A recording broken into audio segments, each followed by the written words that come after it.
सिलचर में नौकरी के नाम पर 42 लाख के ठगी आरोपी गिरफ्तार। जल संपदा विभाग में नौकरी दिलाने का झांसा देकर सिलचर के निशित रंजन दास ने बराक घाटी के लोगों से करीब 42 लाख रुपए ठग लिए। 2 साल बाद पीड़ितों ने आरोपी को पकड़कर पुलिस के हवाले कर दिया।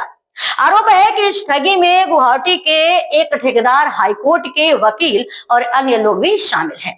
पुलिस मामले की जांच कर रही है। আমার নাম দীপালি দে। আমার মেয়ের কাছ থেকে টাকা নামে আর চাকরি দেবো বলে টাকা নিয়েছে। কোন ডিপার্টমেন্টে চাকরি দেবে? ওয়াটার রিসোর্সে। কত টাকা নিয়েছে? 1,07,000 টাকা অনলাইনে দিয়েছে। আপনারা বিনা কোনো পরীক্ষা দিয়ে চাকরি নেওয়ার জন্য ওকে 1 লাখ টাকা দিয়েছেন? হ্যাঁ। কি রকম এসে অ্যাপ্রোচ করেছে আপনাদের কাছে?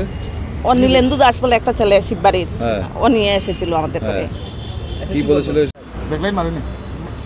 আপনিও টাকা দিয়েছেন? দিয়েছি। কত টাকা দিয়েছেন? আমি 1.5 লাখ ক্যাশ দিয়েছি, হ্যাঁ, আর 1.5 লাখ টাকার সোনা দিয়েছি। কেন সোনা দিয়েছেন? হ্যাঁ। কিসের জন্য? ওই চাকরির জন্য। ওকে চিনতেন? আসো আসো।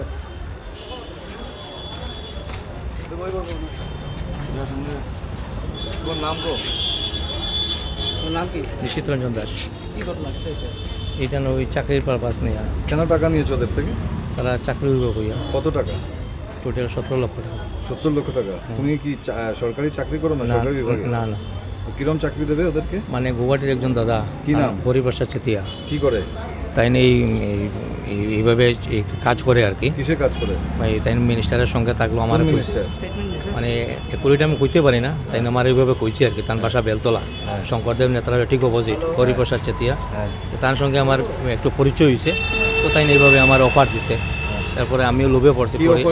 ওই যে মানুষ থাকলে চাকরি দিয়ে হইব, তারপরে আমার কইছে। হওয়ার পরে এই পার্থ চক্রবর্তী কই একজন, আমরা শিলচারের হয়ে গেছিল গুয়াহাটি, তার সঙ্গে দেখা গেছে। ওই পার্থদার আমার কইলো, আমি বললাম দাদা এইভাবে একটা সোর্স আছে, তখন তাই একটা ক্যান্ডিডেট দিল।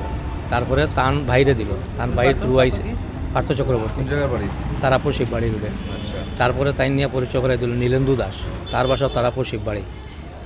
মানুষের কাছে যেতে চাকরি দেবে বলে? না না, আমি গেছি না, তারা আমার কিনারে আইছে। এরপরে আপনার এই নীলেন্দু দাসে নিয়ে আইছে সৌমিত্র চৌধুরী বিশু, এই অলক্ষ আমি বললি বিশুর